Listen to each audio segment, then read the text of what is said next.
Nimitz incident is littered with extraordinary circumstances, one of which I always feel like doesn't get talked about enough is Commander Fravor has always said that after he initially engaged with the TicTac, it jolted off, and I think it was 60 miles or something, but it actually went to the cap point.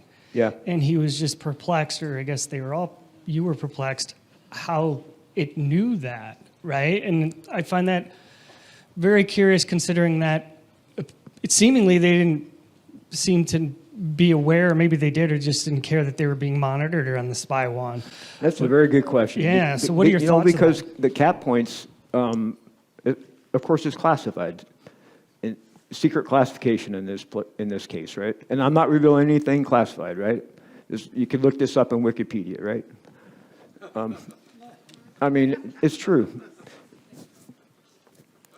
And that's a very good question. How did it know to go to? I mean, there was, again, this was 20 years ago, but there was at least 6 cap points, combat air patrol stations. I spoke about them earlier. And that thing that he intercepted went exactly on the Latin long and exactly on the assigned altitude of Commander Fravor's assigned cap point. Not one of the other flights, but their flight. How in the hell did it know our intentions? I could not be more excited about our keynote speaker tonight, honestly. It is fantastic that we're able to get this guy to come and talk to us. And so our keynote speaker tonight he's a retired United States Navy Senior Chief Petty Officer. He's a former operations specialist and Top Gun air intercept controller with more than 20 years experience in strike group air defense, including wartime operations.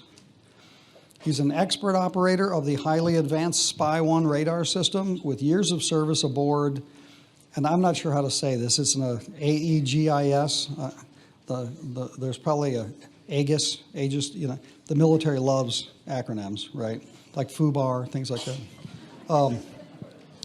Aegis equipped ships, including the Vincennes, the Chosen, and the Princeton. He has logged hundreds of air-to-air intercept of suspect aircraft in both training and wartime operations. In November of 2004, during combat operation training exercises, it was Princeton's Combat Information Center that discovered the fleets of anomalous air contacts, and our speaker was the radar operator that directly instructed the pilots to change their course and investigate the unidentified radar spot observed by Princeton's own radar. The infrared footage of the encounter is now known as the TicTac incident. He was the guy that saw the TicTacs and told the pilots to go after them. Please join me in welcoming Kevin Day.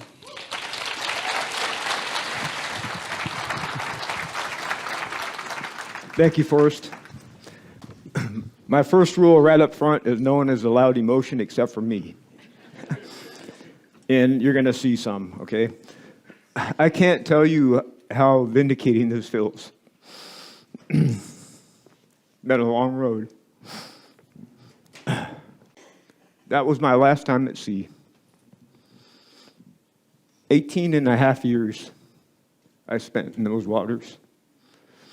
San Diego, Pearl Harbor, 3 different Aegis cruisers, 3 different Admiral's tours, a lot of time at sea, in the war zone, then shot at, return fire, the whole 9 yards. I'd never seen a UFO. Of course, I listened to Art Bell, Coast to Coast AM. I always wanted to see stuff, like all of you, but I never did until this. I was off watch, and I went up to the Combat Information Center. I spent a lot of time there, whether I was on watch or not, basically my office. And I was standing there, and I noticed these objects coming down from low Earth orbit. And the ballistic missile defense team was pretty concerned about them, because that's their area of ship's defense, right? I'm more concerned about stuff at 28,000 feet and below. That's where the tactical fighter stuff happens, right? But we noticed these objects, they were coming out of low Earth orbit, and they came down really quick. We're talking seconds. From 80,000 feet, I won't reveal the actual height because it's classified. And they would set station in groups of 5 to 10 at a time, objects, right off the coast of Catalina. Who's familiar with Catalina Island? Quite a few people. It's a very well-known hotspot, right, for these types of things. And so I looked at everything we had. My initial thought, this has got to be some kind of test, you know, and they forgot to tell us, which was a real big mistake. You know, so I was already starting to get pretty pissed off because it wasn't in the no times, you know, noticed air mariners, and it should have been. I was never briefed in it, and I was really, really concerned about safety of flight. And the reason was we were operating in Whiskey 291 off the coast of San Diego. It's an exclusive training area. I can't necessarily keep people out of it, but they're warned not to go in there. And so if this had been a test, then Kevin Dave's going to be pretty pissed off. I'm taking them to court because why? You know? Why did they put the entire world through this for a stupid test? They're claiming, there's some people that believe in this was a way to cover up the X-43 Bravo they were testing, which everyone knew about, but somehow it was secret. Okay. If you say so. Anyway, the observers involved, of course, was Fast Eagle Flight, the pilots, Fast Eagle 1 and 2, and the Princeton. Sean Cahill was up on the bridge. That was his watch. I was down at CIC, and here's some new news. Finally, was it almost 20 years later? I got some new witnesses about to come out. I'm not going to reveal anything about them because we're still working it. And I've warned everyone. I've told them, make damn sure you want to do this because News 8's going to be knocking on your door. You better be sure your family's ready and your employer's ready because it's going to change your life. It really is. And some of the things that are going to happen to you is going to come out of the blue. And a fact that a lot of this, and I didn't even realize it for a time, I wasn't the only one affected. Nope. We're going to talk a little bit about what happens because it definitely affected me. First, a little bit about, this is back in 04, okay? It's all changed now. But at the time, it was a pretty good system we had. It was 1973, 51 years ago, and that's the parameters of the Spy 1 Bravo at the time. And it was an amazing thing. And the cool part about it is it shared radar picture. It just wasn't Princeton's radar. We had other ships out there with this ability, and we have a composite picture. So we were pretty darn sure. But my first reaction, of course, was to think that it was a test on top of ours. And that never happens because of safety of flight. What happens if I would have ran into one of these? Someone's going to ask me why I was so damn incurious, and they're going to blame it on me, right? Not only that, more importantly, I'm going to lose some pilots, not going home to their families. If it was a test, I'm going to court. I'm suing them. And then you know what I'm doing with the money? I'm putting it into research. I don't want it.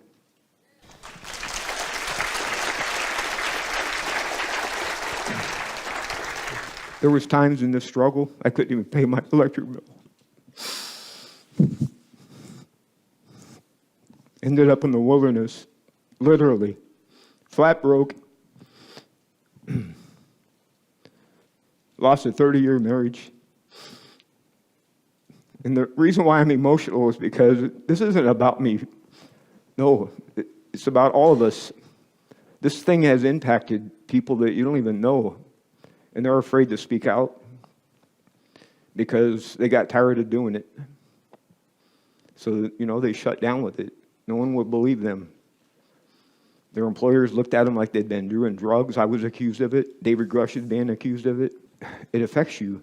It's not Navy or any military protocol, and this has existed, as far as I know, since the time of the Romans, where you don't layer exercises on top of each other without people knowing about it, because it ends in body bags going home and aircraft getting crashed out of the sky, slamming into the ocean. And safety of flight is number one. So I kind of reject that thing right off the top, based on my experience and knowledge of how it works. So we had gotten a system upgrade. Every time you're in port, the ship gets painted, the heads get refurbed. I mean, the whole ship, all the systems get upgraded, the whole 9 yards. So all the technicians were kicking the tires on the upgrade, right? So we brought down the systems and we recalibrated everything. We brought it back up, and guess what? The radar contacts were even better. Yeah, stronger than they were before. And oh, by the way, there's different classifications of radar contacts to how well they're held by the radar. And I held the very best radar category that you could have the entire time. They were really real. Malfunctions, they're saying perhaps we all gone crazy. Unless we were all doing drugs, which is, we drank good coffee, if that counts. And of course, that leaves us with the extraterrestrial hypotheses. Which one do you all believe? Natural phenomenon. I don't think this is true either. I spent a lot of time at sea, and one of the reasons is, sure, if it was one, but over the course of that 10-day time, in groups of 5 to 10 at a time, there was 100 of these things, roughly. The data was taken. The next day I was going to write an after-action report, went up to combat, because I need the computer data to get exactly that type of information, you know, the courses, the speed, the rates of acceleration in the whole 9 yards, the chronology of what happened. And oh, lo and behold, all the data was gone. Yeah, apparently a helicopter had landed in the night and instructed us to erase all of our tapes. And they took the data, including blank tapes.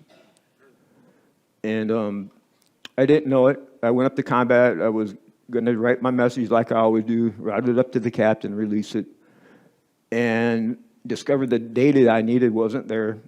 But I called down to Computer Central thinking must be some kind of glitch. And the supervisor comes up and says, "Senior Chief, I got something to tell you." I said, what's going on? He said, "The helicopter came and took it. You just heard the story. But I saved a piece for you." Yeah, he showed me the little snippet of this thing. A merge plot, if you look on a two-dimensional display, we use track symbology. We don't look at raw radar usually unless we want to. But every contact has its own symbology. Air contact has one type of symbol. Subsurface contacts have another type of symbol, and surface contacts have their own symbol. And the shape of the symbol designates if they're hostile or unknown or friendly. So it definitely wasn't natural phenomenon based on that. If it was something that's never been seen before on the planet. And then there was a theory it was just a glitch on the new system. We had the upgrade, and it was all screwed up. Once again, we recalibrated everything, and it worked even better. And remember, Princeton was only one ship out there, and all the ships have gotten upgrades. So all the other ships, based on the Air Defense Commander's recommendation, I worked for him. He was the boss, the captain of the Princeton. We advised we cancel training or suspend training at that point, although we did end up canceling it. All the ships brought down their gear, recalibrated everything, and everyone came back up, rejoined the network, and we had the highest track qualities that were possible at the time.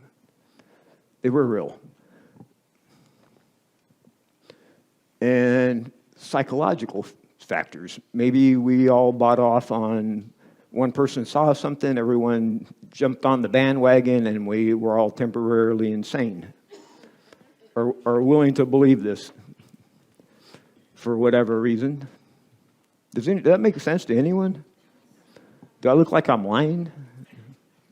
And if you are not convinced yet, then I respect you highly. Because voices like yours and like Mick West and folks like that are needed to keep us all balanced with this so we don't get carried away by this. Because that's a huge mistake. It really is, if you think about it, because it's happened over and over and over and over and over and over. But it's going to end now. It is. It's ending. Since 2004, even 10 years ago, if you would have heard someone in the next aisle at ShopSmart talking about UFOs, everyone in the whole store had been looking at them with a weird look. What have they been smoking, right? But now you can. You're checking out in one of your best friend's aisle, and everyone around you is talking about UFOs openly. It's okay. Having discussed, I saw one in 79, No one believed me. So I shut up about it. Or people that had actually been abducted as little children. No one believed them. They ended up going to psychiatrists and got deprogrammed in the whole 9 yards. Am I wrong? But I'm pretty well convinced that these objects that we intercepted, they were alive machines. One of the reasons why I say that, because we can go back to the Fast Eagle and David Fravor, Commander Fravor at the time, one of the best pilots the Navy ever produced. Very, very good at his job. Thousands of hours in his logbook, hundreds of intercepts, even in wartime operations. And when this thing happened, he left his wingman up high, and he went chasing after this thing, after the merge plot. He gets down at sea level with this thing, and this thing recognizes him. And they got in a dogfight. For real. And we were monitoring the comms on the overhead speaker in Combat Information Center in CIC. Combat, we usually just called it combat. And on the radio, all of a sudden, out of the blue, we hear, oh my God, I'm engaged. Totally breaking protocol and everything. He was pooping his pants. Truly, this really happened. Do I look like I'm lying? Yeah. And right then, these are his words. That thing disappeared right in front of him. And I was a grader, right? I was standing back because I had to write a after action and lessons learned because I was getting ready to transfer to Commander Naval Air Pack, and it turned out to be my last tour before I retired. And one of the reasons why I retired is because no one would listen to me, and that hurt. All they heard was UFO. Yeah, that hurt. And so I did retire, went to DOD, same thing happened. I kind of brought it up a little bit already, but when this whole thing happened, it kind of happened in step-by-step progression. We didn't immediately cancel training, for example. It took a while before we reached that decision point. And in fact, when it first started happening, our only real response was to track and report. We finally had figured out, okay, it's probably some kind of test. Someone screwed up and they didn't tell us about it. And okay, we're going to track and report it back to the beach on the data links. In case anyone back there wants to see it, they can. Until the aircraft embarked and boarded the Nimitz. That's when I started to become concerned. Because in the morning, we were going to do a big, giant air defense exercise. I've been planning it for months, briefed it for months. And in strike group air defense, let's say that's the aircraft carrier. And let's say force is the enemy. So before it happens, all the flights know exactly where they're going and what their function is going to be, right? And the weird thing is, after Fast Eagle had intercepted and did the dogfight with some people are claiming it was a submerged submarine with their stabilizer balloon. He actually dogfight a balloon, believe it or not. We're talking about Commander Fravor. Used to teach the school. I think he can figure out what a submarine on the surface looks like, right? You got to remember this was 20 years ago. Okay. And I'm relying on my fictional story called Sailors Anthology. And has anyone heard of that book, by the way? Very few, and there's a reason. That's where your answer is. If you find my book, it's on Amazon. It's called Sailors Anthology. And I think it's sold a grand total of 12 copies so far. The whole entire story is there. And the reason why I did it is I got so damn frustrated that I quit my job. I said, I'm going to go back to get my master's degree, which I did. But before school started at Sacramento State, I had some time. I said, I know what I'm going to do. I'm going to fictionalize this thing. So I wrote down the entire story. And I actually said the word TicTac. And I named all the ships. But I changed the year to 2005 instead of 2004. And I changed the names of everyone involved to protect everything. And so I didn't get in trouble. It's just a fictional story. And I said, I know what I'm going to do. I'm going to publish this bad boy in the Library of Congress. In February 2009, I published it in the Library of Congress, and I can show you the registration number, library control number, and everything. And I didn't know I didn't know this until a while ago. Lou Elizondo had found my book, and that's what had him knocking on my door. And that's one of the reasons why the government had to come out and say, yes, these things are real. They're real. How do you discount the fact this book is in the Library of Congress describing this whole thing? Saying TicTac, saying Princeton, saying Nimitz, saying Fast Eagle. I don't have a time machine, so I spent a lot of time writing it, and I strongly encourage you. If you want a free copy of it, that's available too. But if it does sell, it's all going into research. If my new book sells, it's all going into research. I might take 10% because I have responsibilities at home. Got to feed dogs. Yeah, and I'm surviving on my retirement pay. And this goes into my pedigree. And again, it's to not be believed with a pedigree like that. It was hard to take, I got to tell you. It really was. It was hard to take. It was extremely humbling. The reason why I'm not upset about my former colleagues clowning me, if it had been me sitting on the other side of the table and some other person was telling me about UFOs, I'd have been the one laughing the loudest. So how in the hell can I fault them? Hey, we reached another milestone today. 1,000 views in 2 days. I mean, I couldn't believe it at first. Here's how things usually look like. But there's still a long way to go. We must not be complacent. Please help me in my efforts to get this information out. Share this with anyone who might lend an ear, and leave a subscription if you haven't. For a goal this big named Total Disclosure, all we need to do is to actively show interest. So press all the buttons on all the channels about this topic so we finally get to say hi to our cosmic neighbors. If we could just open this Pandora's box once and make the government look, you could literally see a UFO on live TV today yourself. I appreciate any help. See you next time. Bye.